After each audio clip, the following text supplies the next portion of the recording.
Diddy's trial revealed some jaw-dropping truths. Some were long rumored and finally confirmed, while others were far worse than anyone expected. Today, we're diving into the most disturbing secrets that came to light in Diddy's trial.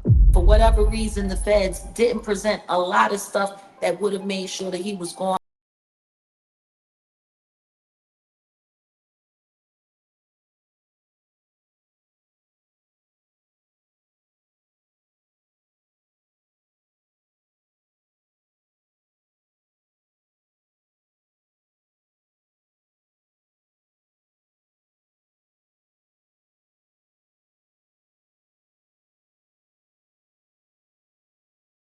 The way to drag us all the way down and to drag us all the way to filthy. You think that that's going to be the thing that springs the diddler from the pigeon coop he's being held in? Because I'm going to tell you something right now. After October 3rd, there's going to be a lot of people who's going to be quaking in their boots. There's going to be a lot of knees knocking. Because the longer he has to stay in there, people are going to wonder, how long is it going to be before he turns into his dear old dad and just starts snitching on everybody? Here's the first bombshell that shook the courtroom. During testimony, one of Diddy's former bodyguards dropped a shocking claim. He said he personally witnessed Diddy hand over $100,000 in cash to buy and destroy a USB drive. That drive allegedly contained hotel security footage of him and Cassie from a disturbing night. According to the bodyguard, Diddy carefully counted the stacks of money himself to ensure the deal went through. But despite the payout, the footage didn't stay hidden. It resurfaced years later and has now become a central piece of the case. Jurors reportedly leaned in when this revelation hit, recognizing its weight as evidence. Still, Jaguar Wright insists that most of the damning proof never even made it into the trial. His job of people in the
toys, if you get what I mean, and he also found Astroglide. Kid Cudi's testimony froze the entire courtroom.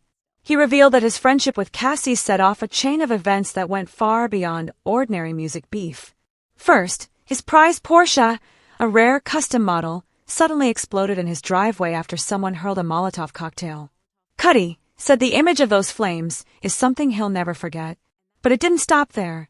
He claimed Diddy once broke into his home, tore through his living room, and smashed all of his carefully wrapped Christmas presents. Cudi admitted he was deeply reluctant to take the stand, knowing firsthand how dangerous Diddy could be when he felt challenged. I hated every minute of it. Like I did not want to do it. But then I thought about, you know, when I was up there, you know, I'm here to support Cassie. And, you know, Cassie is my friend, you know, and I love her and I want to see her do well. When I saw her get married, I was so happy for her, you know, that she found someone, her person. When I saw that she was having kids,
out of my mind, dealing with my own personal. So, I was really just like, it, you know, like, I just was willing to walk into the fire, and so it was just in my. I always thought about it before all this stuff happened and it came out again.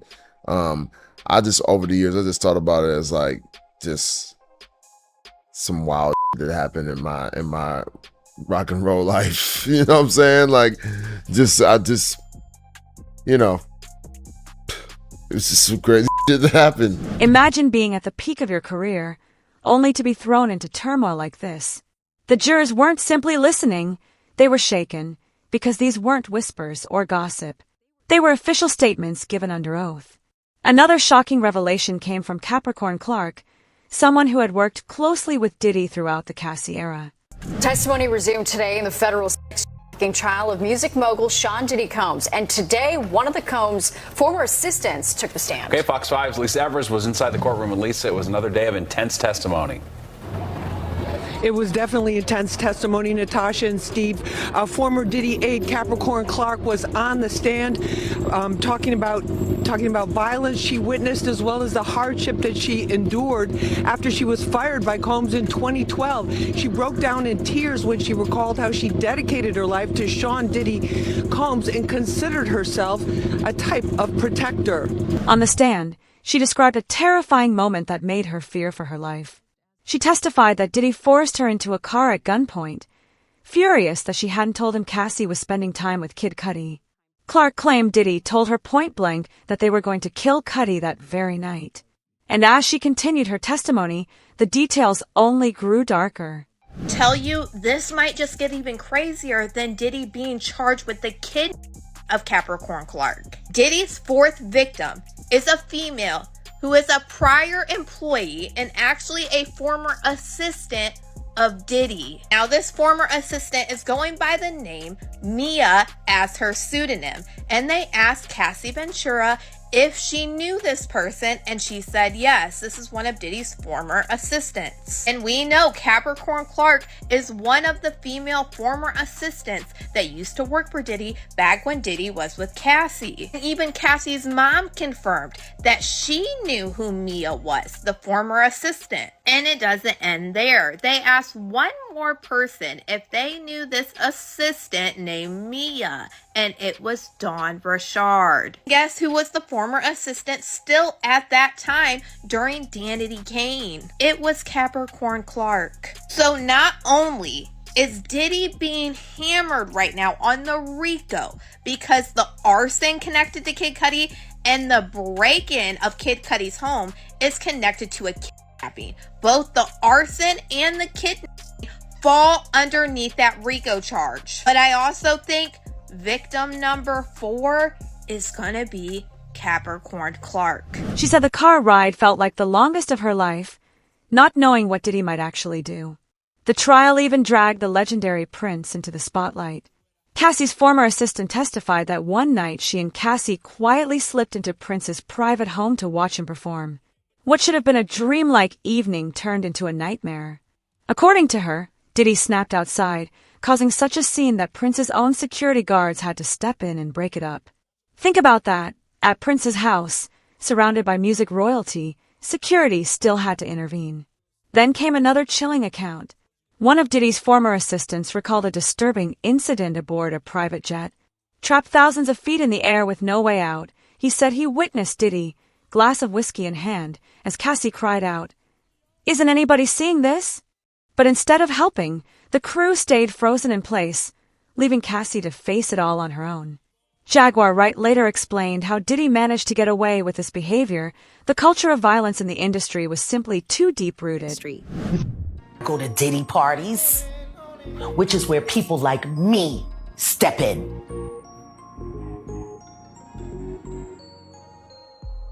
To walk mother out! Cause ain't nobody stopping me when I come. Why would they talk about it? Who is there to go to? Who's gonna help them? What HR department do you know of that works for any of these labels? Yeah. When have you ever heard of a sexual harassment suit being publicly acknowledged in the entertainment industry at all? Never. Not in entertainment. Tupac. Remember that one? He was the only one. Yeah. You saw how that turned out. Yeah. No, guilty. That's why they do it. To make you an example. To remind you what they're willing to do to keep things the way they want them. It's intimidation. Can't go to the authorities. They're all bought and paid for. You could try to get a special prosecutor, but they'll just pay somebody to reassign him to another case. If the trial didn't already feel like a Hollywood script, the Suge Knight chapter pushed it over the edge. A former assistant testified that during a late-night stop at a Los Angeles diner in 2008, things nearly sparked a revival of the East Coast-West Coast feud. How does it go on for so long? You know, when we were on the street, we didn't get a day's rest. I mean, the government was all over us. The FBI is all over us. They got investigations on us. They got informants. They got surveillance equipment. He was not cutting you off, but he was an informant for years. Was he really? Yeah. That's why when people was like, oh, he's going to run, he's not. It's the reason why these type of people get caught up. They always been telling they bigger than the law because they part of the law, you know? And as you know, all these people get tired of their raps. She testified that when Diddy spotted Suge Knight nearby, he panicked and bolted back to his car. According to her, he grabbed not one, but 3 guns, bracing for what he believed could turn into a violent clash.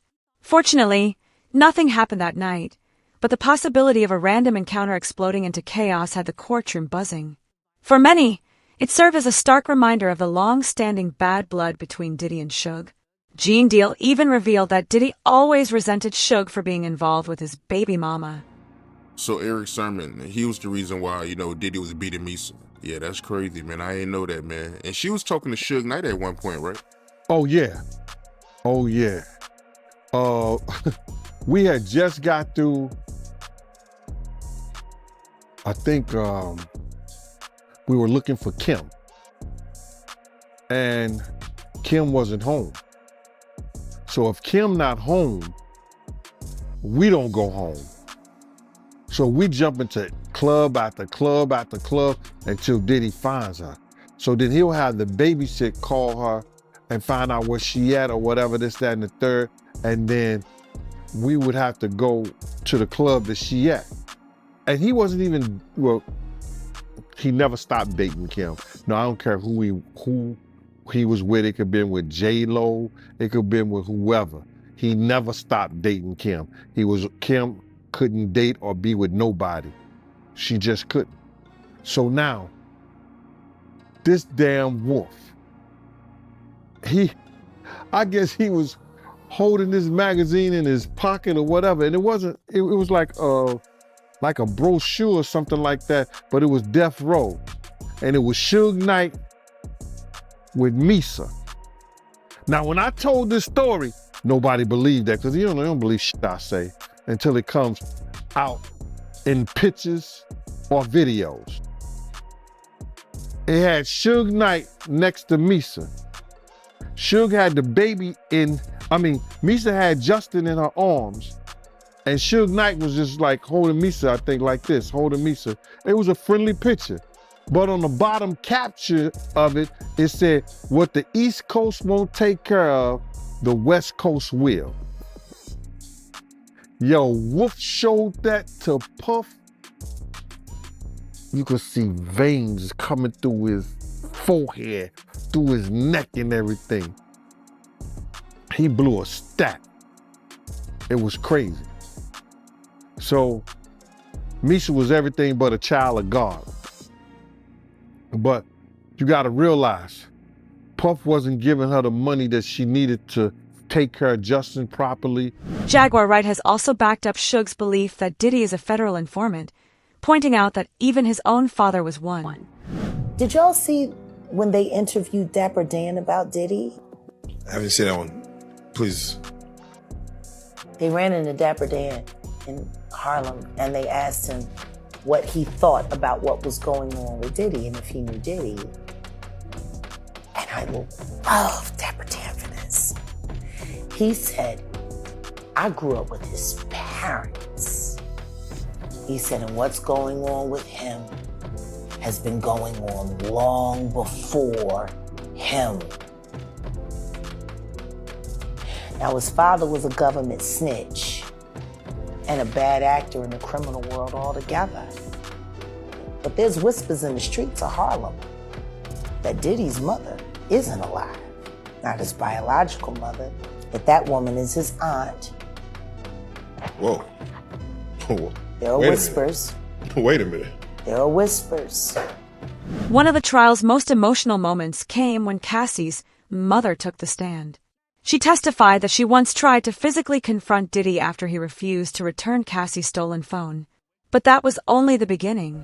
From Cassie Ventura's mother, Regina Ventura, which I think was really important here. She corroborated almost, exactly to a T the testimony that Cassie gave regarding Sean Combs's potential and threat to release 2 sex tapes, one on Christmas Day. She also corroborated that she had actually taken pictures and photographs of Cassie's abuse. So that goes a really long way in terms of corroborating and bolstering Cassie's testimony. These are contemporaneous reports to her mother about what had happened. That's really powerful evidence, so much so that the defense didn't even attempt to cross-examine her. She testified that she had personally seen the aftermath of Diddy's abuse, noticing bruises and marks on her daughter's body. For the jurors, that testimony hit hard. It wasn't just friends or colleagues speaking anymore. Even members of Diddy's own music groups took the stand. Dawn Richard, formerly of Donity Kane, recounted a disturbing night at Cassie's apartment. She said Diddy flew into a rage over something as trivial as eggs not being cooked quickly enough. According to her, he dragged Cassie upstairs while Richard sat frozen in fear. Hours later, he returned with Cassie, handed both women flowers, and chillingly warned her that people go missing when they talk. Her testimony revealed how tightly fear and power were intertwined in Diddy's world, and just how far he was willing to go to bury the truth. After all, he had already managed to do it once before during the Shine trial back in 1999. Because I remember the story is after it happened, everyone ran out. Diddy and J-Lo jumps in their car, and Diddy has the gun on him, and he tries to bribe the driver. He throws it out and it lands on a guy's car. And then they get pulled over the next precinct up, the Midtown North precinct. And they're brought into the precinct. Now, that's where I heard that Parker might have passed the phone in, when they were at that police station. And Because Derek Parker, in my interview, said that he drove J-Lo and Puffy to the precinct after the shooting. Oh, okay. That's what he said. Yeah, so he probably drove him from the one precinct there. So anyway, that was an allegation a detective had told me. But yeah, so this guy's sitting in his car, and a gun lands on his roof or whatever. And they don't put it together, though, for like a day or so. Because, I guess the way the guy reported, he reported in a different precinct, whatever happens. But they put it together. They tried to bribe that guy. This female security guard got bribed, and she said, "Oh, I fell on him right after the shooting, and I didn't feel a gun against him." I mean, come on, people changed their stories.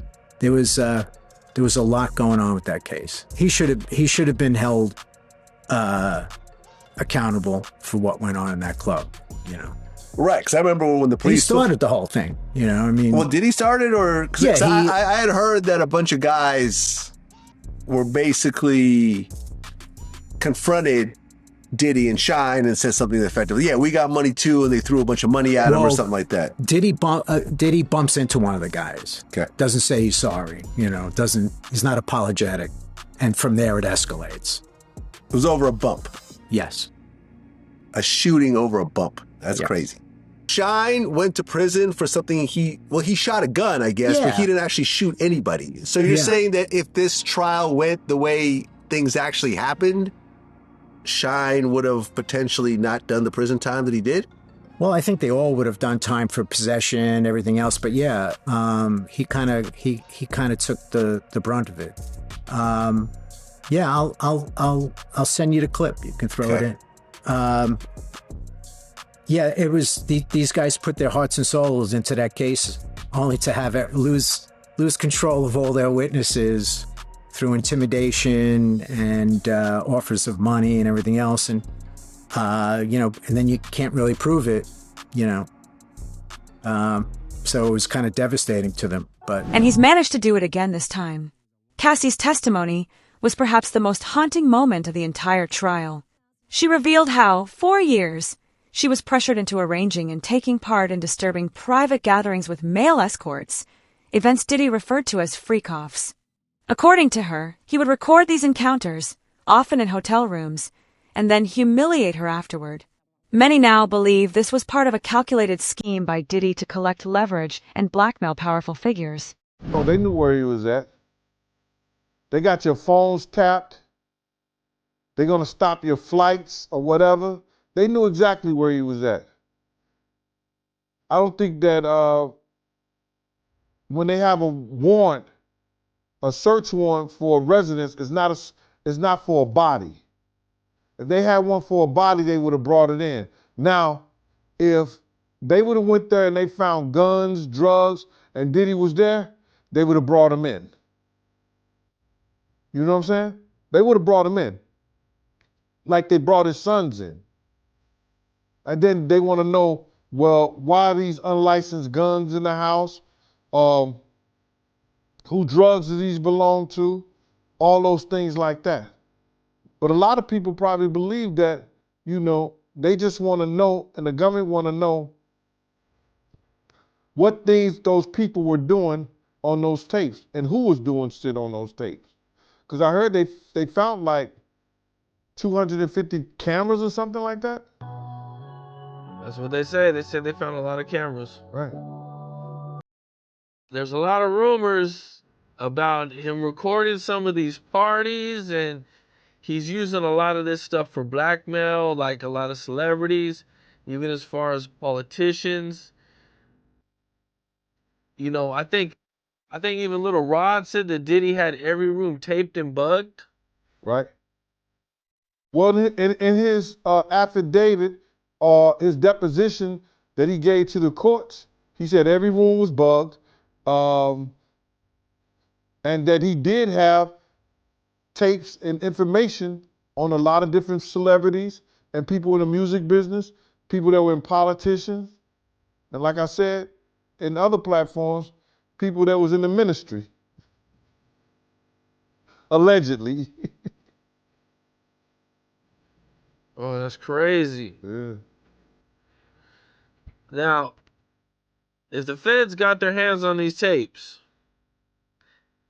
you could very well see like a domino effect of coming down on everybody.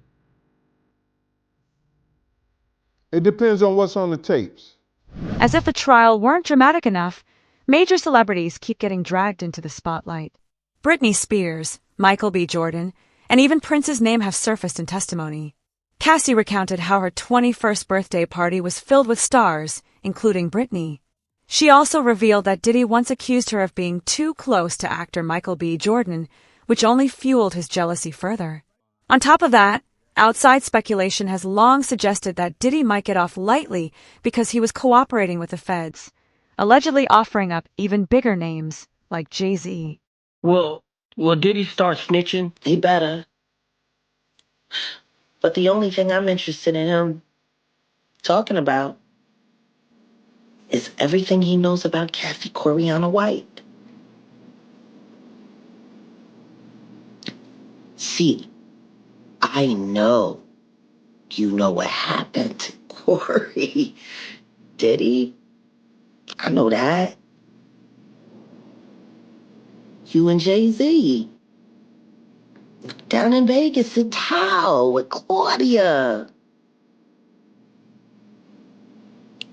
Why don't you just talk about Cassie? That might help. That might help a lot. Kathy Coriana White, Jay-Z's pregnant mistress, who died 24 hours after she announced that she was going public with their relationship and the baby. While he was married to Beyonce.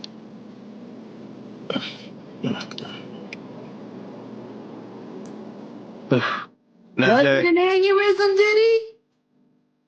Or are you the one who paid the same coroner that you...